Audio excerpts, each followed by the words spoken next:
Hola, soy César Giral, médico cirujano, y en nombre de la Escuela Biodecodage Práctica de Christian Fletch, les doy la bienvenida a este material audiovisual sobre el sistema renal.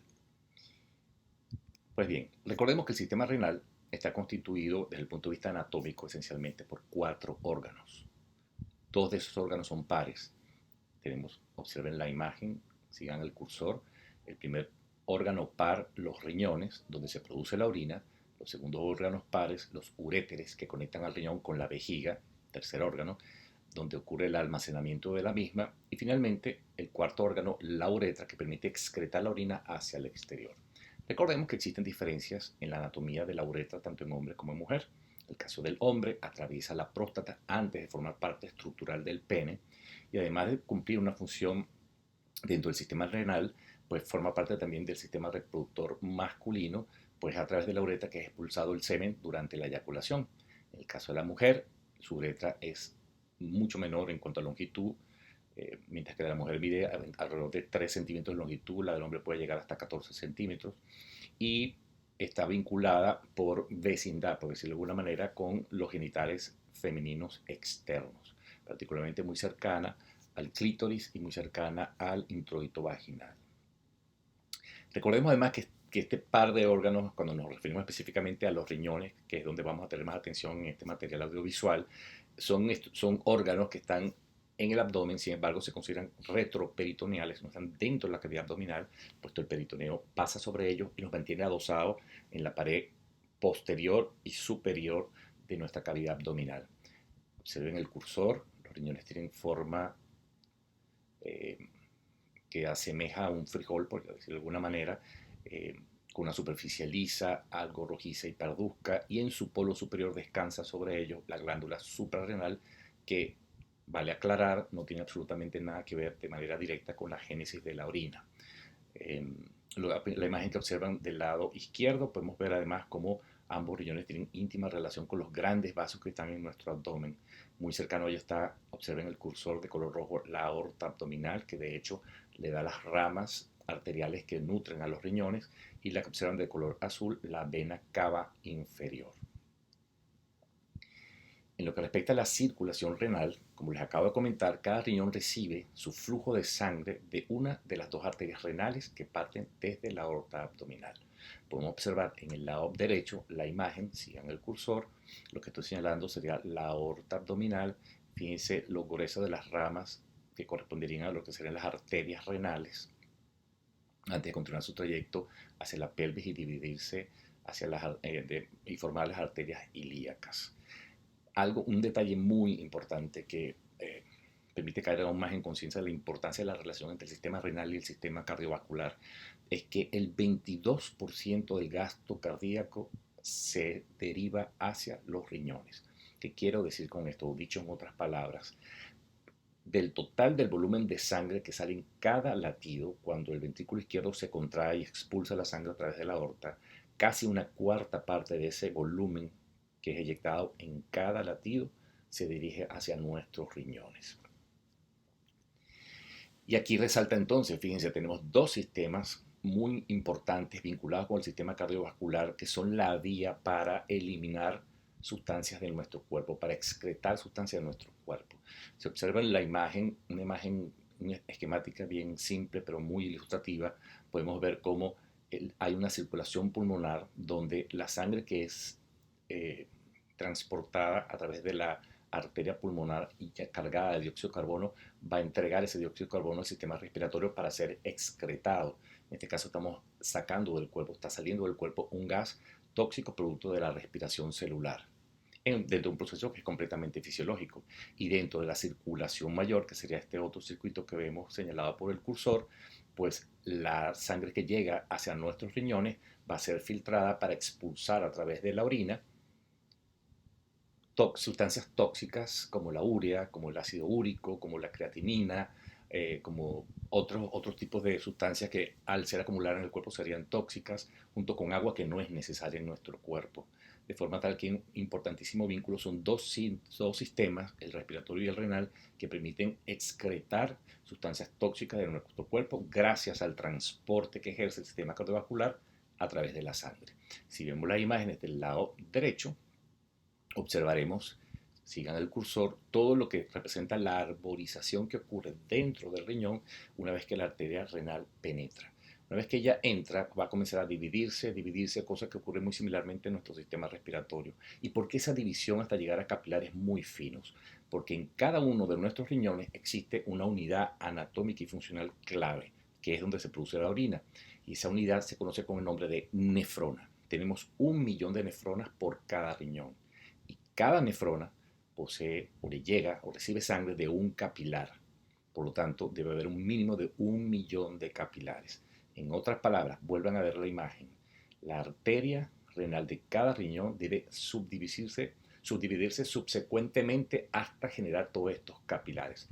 A su vez, estos capilares sanguíneos van a dar paso después a capilares venosos. Por lo tanto, se repite el proceso pero de manera inversa para al final terminar formando la vena renal que va a ir hacia la vena cava inferior en el caso de cada uno de nuestros riñones. La imagen que ve en la parte superior derecha corresponde a una representación gráfica de toda esa arborización y la formación de estos capilares, y la imagen que ven abajo y a la derecha es la combinación de la parte arterial y la parte venosa.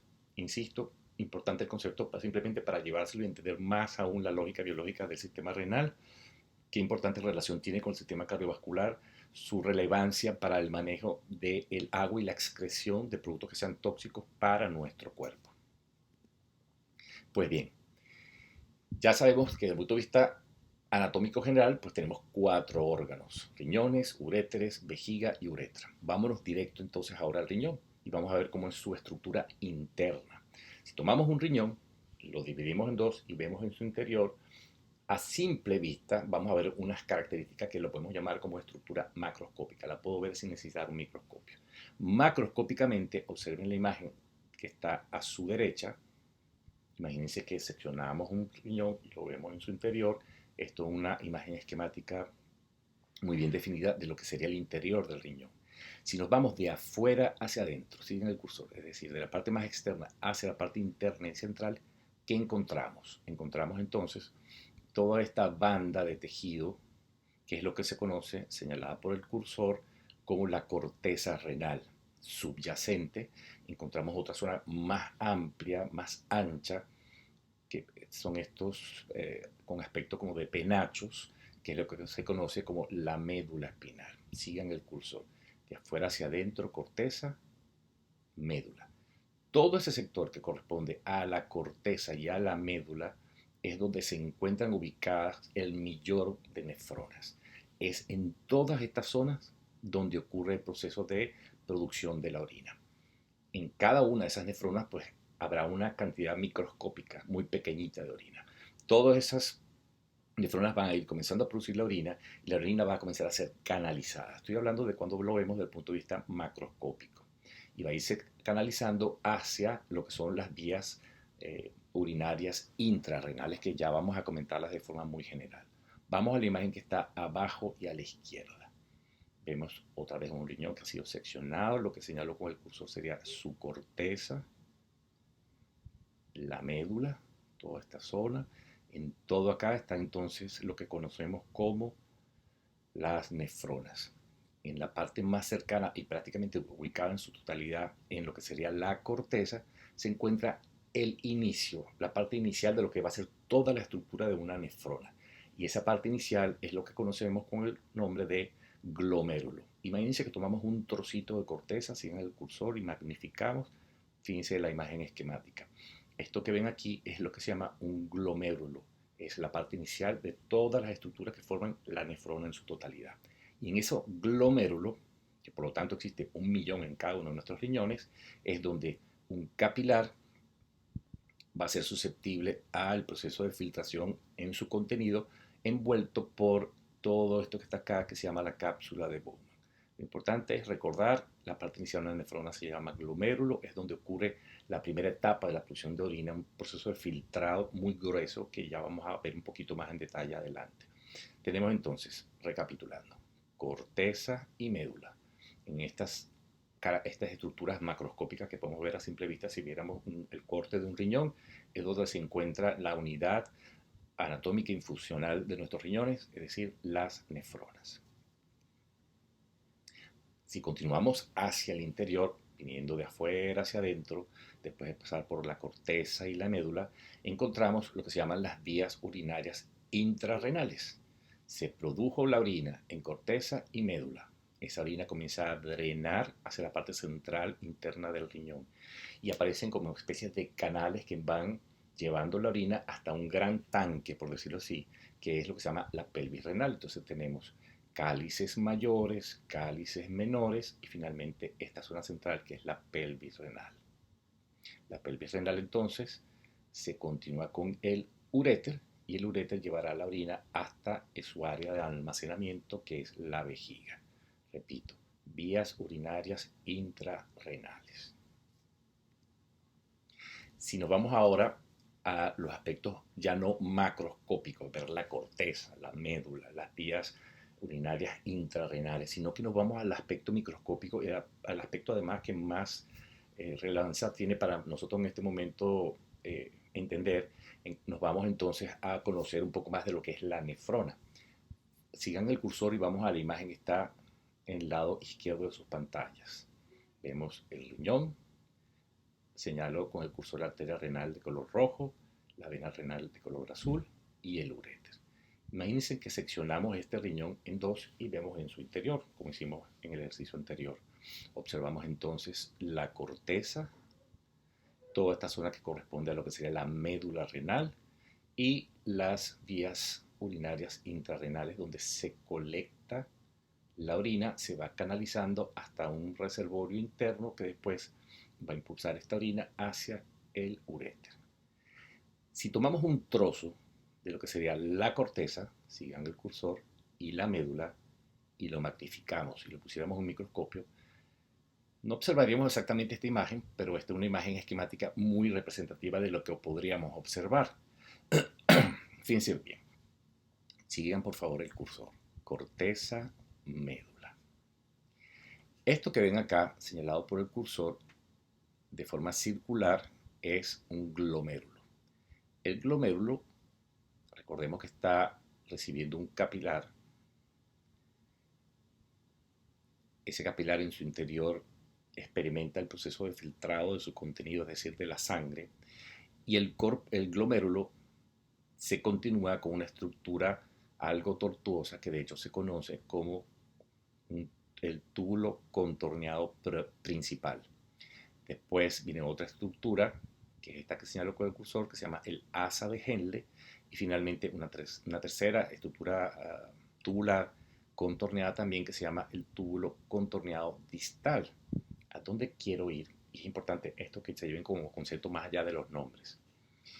En el glomérulo, primera parte de la nefrona, se produce una primera etapa de filtrado. Ese líquido que es filtrado va a pasar por un sistema de ductos o de conductos donde va a experimentar más cambios. Ese filtrado, de hecho, pasa por un proceso de ultrafiltración hasta que durante todo este trayecto se logra la obtención de la orina. El túbulo contorneado distal se termina conectando con un gran tubo de desagüe conocido como túbulo colector. Cada túbulo colector, sigan el cursor, recibe la orina que se produce en muchas nefronas que se van poco a poco, eh, eh, digamos, encajando o drenando en él. Aquí tendríamos otra nefrona, toda esta estructura. Lo que señalo con el cursor sería el glomérulo que está recibiendo su capilar. Aquí ocurre el filtrado. El producto de ese filtrado va a pasar por un primer túbulo que se llama el túbulo contorneado proximal. Después lo que se conoce como el asa de Henle. Finalmente otro tubo contorneado que se llama el distal, tubo contorneado distal. Y finalmente ese tubo contorneado va a conectar con un túbulo colector que al final drena hacia un cálice menor y de allí a un cálice mayor y de allí hacia la pelvis renal. Esto se repite millones en cada uno de nuestros riñones. Esta imagen es súper ilustrativa para observar la ubicación anatómica de todas estas estructuras. Para poder entender mejor cómo funciona la nefrona y cuál es la lógica biológica de todo el proceso de filtrado, de ultrafiltrado para obtener la orina, eh, va a ser mucho más sencillo si recordamos más ciertos conceptos básicos. Y esos conceptos básicos vinculados con la actividad de la nefrona y del riñón en general son todo lo relacionado con el agua en nuestro cuerpo, los electrolitos, lo que representa el concepto de osmolaridad y de pH, y lo que son los desechos metabólicos. Porque en esencia es lo que va a manejar el riñón. El agua en nuestro cuerpo, la cantidad de electrolitos que tenemos, el poder que tienen esos electrolitos y otras sustancias para movilizar el agua en nuestro interior, para sostener un nivel de pH, para que el metabolismo ocurra de forma eficiente, y todas aquellas sustancias que son producto de desecho de los procesos metabólicos sean eliminadas en buena medida a través del riñón.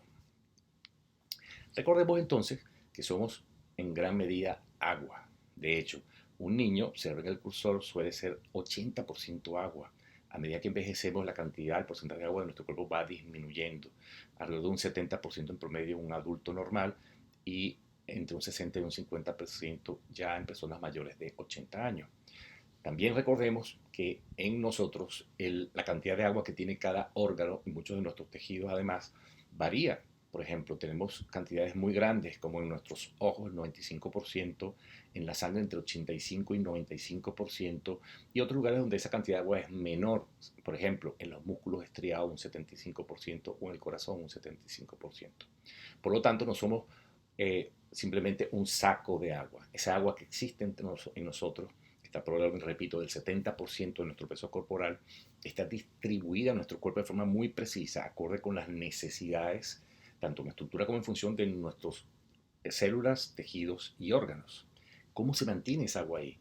¿Cómo se mantiene esos porcentajes de forma tan exacta? ¿Qué es lo que determina la distribución del agua? Pues el riñón y la nefrona, como su estructura, digamos, estrella, son los encargados de sostener en buena medida esas proporciones. Fíjense esta imagen. Vamos primero a la imagen que está del lado derecho.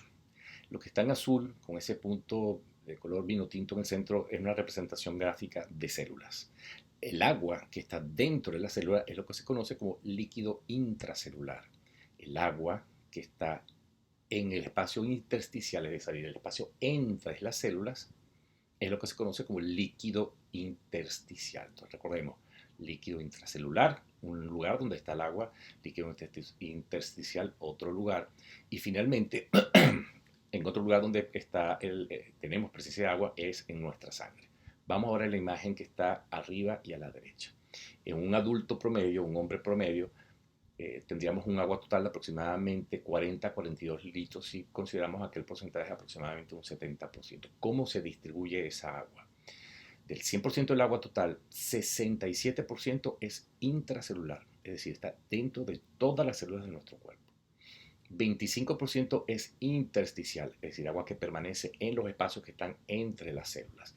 Y finalmente, un 8% del agua se encuentra en la sangre circulando en el plasma, esencialmente. Por lo tanto, hay agua, agua y agua en todas partes de nuestro cuerpo, pero no, hay una forma lógica de que esa agua esté organizada.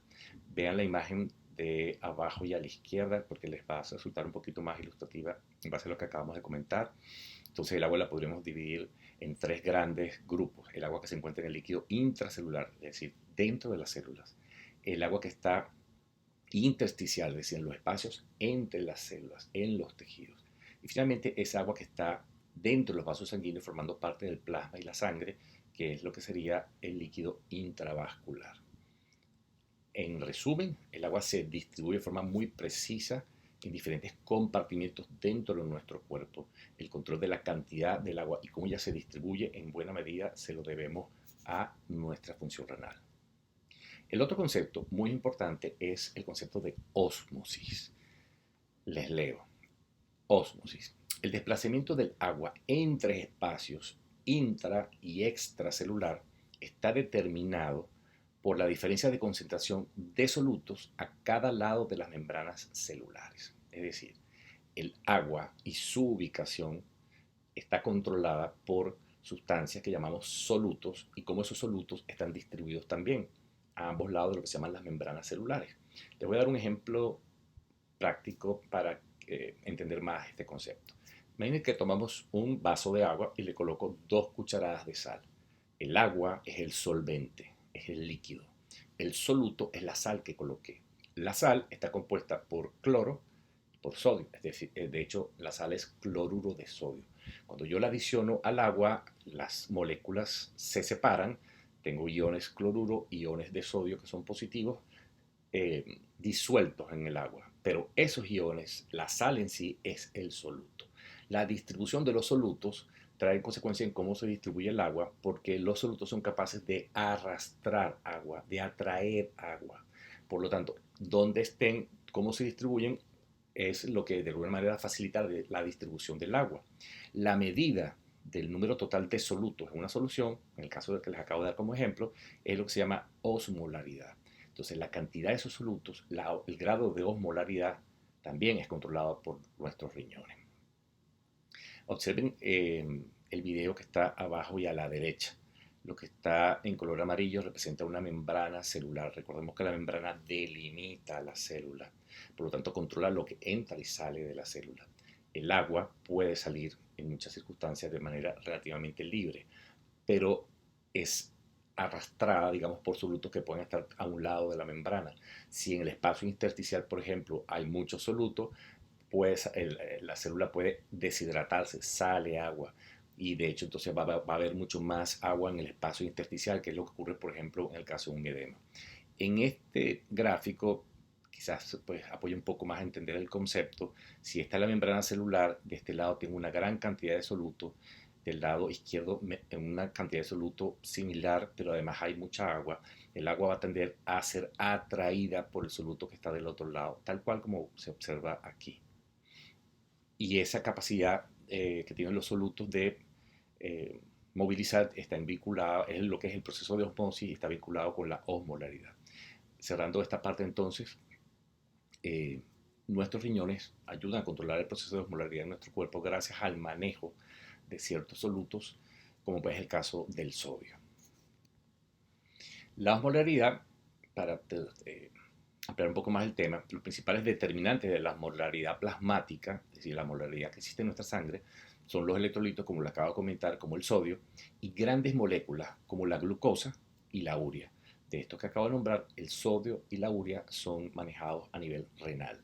De hecho, la urea es un desecho metabólico que es excretado a través de la orina. Y finalmente, un concepto del que hemos hablado ya con anterioridad en varias oportunidades y que es importante tomar en cuenta es este concepto cuando hablamos de desechos metabólicos y que en el caso del riñón, pues esos desechos metabólicos son expulsados a través de la orina. Recordemos que la actividad metabólica en nuestras células comprende la absorción, la transformación y la eliminación de sustancias que son los que permiten que la célula cumpla sus funciones tanto de obtener, generar energía y usarla, como construir nuevas estructuras en su interior. Eso es parte del metabolismo. Y son cantidades de reacciones por día que ocurren en nuestro cuerpo. Estaremos hablando de millones de reacciones de este tipo por día. De hecho, la gráfica que está abajo y a la izquierda, que no se puede ver en detalle y realmente no es necesario, toda esa imagen es una sola reacción enzimática de las que ocurren en nuestro cuerpo. Imagínense lo complejo de este tipo de actividad y todo lo que genera. No solamente lo que necesita obtener para generar a su vez productos que son útiles para la célula, más productos de desechos que son generados y que deben ser expulsados de nuestro cuerpo. Y lo que vemos arriba a la derecha es la clásica representación de lo que es uno de esos procesos metabólicos tan importantes que es la respiración celular, como un gran ejemplo de un proceso metabólico. A nuestra célula, que es una gran fábrica, pues llegó oxígeno y llegó glucosa, eso es procesado, se transforma en energía, hay sustancias de desecho, deben ser expulsadas de la célula y de allí afuera de nuestro cuerpo. Todos estos procesos de excreción obviamente no son exclusivos del riñón, otros órganos participan. Si vemos abajo, pues entre los otros, como hemos comentado ya, el sistema respiratorio para expulsar el dióxido de carbono, pues el sistema renal, obviamente que lleva la batuta en este sentido, en lo que respecta a los desechos, otros desechos metabólicos sólidos y el agua. Y finalmente hay otras formas también que expulsamos desechos en nuestro cuerpo, como es cuando sudamos o a través, por ejemplo, de las heces, pero en una mucha menor proporción. Pues bien, a través de la orina vamos a eliminar del organismo desechos. Dentro de los más relevantes relacionados con el riñón, recordemos la urea, la creatinina, el ácido úrico, muy vinculadas con el metabolismo de las proteínas y otras sustancias tóxicas en general. Pues bien, después de hacer estas observaciones, regresemos otra vez a la nefrona y veamos cómo funciona cada una de sus partes de una forma bien general. Fíjense, vámonos a la imagen que está abajo y a la izquierda. Lo que estoy señalando con el cursor es, digamos, el inicio de la estructura. En este inicio está el glomérulo. El glomérulo tiene esta estructura así como circular. De hecho, esto es lo que se conoce con el nombre técnico de cápsula de Bowman. Entra al glomérulo el vaso sanguíneo, en este caso una arteriola, se llama arteriola aferente, pero en esta porción, en el interior del glomérulo, las paredes de este vaso sanguíneo son tremendamente permeables. De hecho, hay todo un proceso físico e inclusive con leyes hidráulicas que hacen que el agua que está en la sangre que está llegando de ese capital sea extraída, salga junto con pequeñas moléculas, junto con iones. Lo único que no pasa en este punto son células sanguíneas, por ejemplo, y grandes proteínas. Pero acá ocurre un gran filtrado con muchísima eficacia. Y de hecho se calcula que es esta primera parte, el filtrado inicial en un hombre promedio, joven, sano, son 120 litros por día. Sin embargo, no orinamos 120 litros de orina. Evidentemente, ese primer filtrado va a seguir siendo procesado, transformado hasta llegar al punto de la orina. Pues bien, tenemos entonces, como les acabo de comentar, el glomérulo. La siguiente estructura, vamos a tener tres estructuras tubulares que van a estar a continuación y de manera continua conectadas una con otra. Entonces, sigan el cursor, glomérulo. Esto es lo que se conoce como el túbulo colector proximal. Después viene el asa de Henle. Finalmente, el túbulo contorneado distal, que al final va a generarse ya la orina y pasa al túbulo colector. ¿Por qué tenemos estas otras tres estructuras? Porque el filtrado que originalmente se produjo en el glomérulo va a experimentar reabsorción y además se le van a agregar otros elementos a través de transporte activo. El 99% del agua que se produce en el glomérulo es completamente reabsorbida antes de que cumpla todo este trayecto y llegue hasta el túbulo colector. Por eso les decía, en el glomérulo hay un proceso de filtrado, pero en el resto de la estructura de la nefrona hay un ultrafiltrado que requiere mucho esfuerzo en términos de consumo de energía, hay transporte activo, se reabsorbe agua, se reabsorben muchos productos que son necesarios para el cuerpo y que están en el filtrado y se adicionan otros que son tóxicos y que deben ser expulsados de nuestro cuerpo. Por eso es que todo este proceso en el glomérulo y las tres estructuras, el túbulo colector proximal, asa de Henle, túbulo colector distal, contorneado distal, disculpen, ocurren todos estos procesos. De forma tal que cuando se conecta la nefrona ya al túbulo colector, que es como el gran desagüe que recibe orina de muchas estructuras de nefrona por cada túbulo colector, ya aquí tenemos prácticamente la composición final. El túbulo colector va a llevar toda la orina de todas esas nefronas que han sido conectadas con él hacia la primera estructura para colectar y recolectar la orina, que sería el cáliz, los cálices menores, de allí a los cálices mayores, de allí a la pelvis renal. Por lo tanto, hay toda una estructura tubular cuidadosamente equilibrada que permite la obtención de la orina y a través de ella el desecho del exceso de agua y de desechos metabólicos. Quizás este video pues, nos ayude a entender un poco más. Voy a parar un momento y les voy a ir haciendo la secuencia. Lo que estoy señalando con el cursor es el glomérulo. Fíjense que un vaso sanguíneo, un capilar, entra y aquí ocurre el proceso de filtrado, esa primera etapa donde hay una gran cantidad de agua, pequeñas moléculas, iones, comienza el proceso de la producción de orina. Todo esto que señalo con el cursor el túbulo contorneado proximal. Se llama así porque es el más cercano al glomérulo. Después aparece una segunda estructura tubular que es el asa de Henle y finalmente una tercera estructura tubular que se llama el túbulo contorneado distal. Este se conecta con un túbulo colector que recibe además la orina de muchas de estas nefronas y finalmente drena hacia un cálice menor. Fíjense que todo lo que tiene que ver con los túbulos contorneados proximal, distal y glomérulo está en la corteza renal. Todo esto sería corteza. Mientras que buena parte de los túbulos colectores y la parte de la nefrona que se conoce como asa de Henle está en la médula renal. Vamos a ver ahora el video completo. Eso es producción de orina.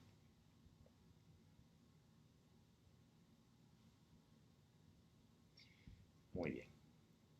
Bueno, espero que esta información les haya sido muy útil, les ayude un poco más a comprender los conceptos, la lógica biológica que existe dentro del sistema renal y la importancia de coordinación que este sistema tiene con las otras estructuras de nuestro cuerpo. Así que muchísimas gracias por su atención.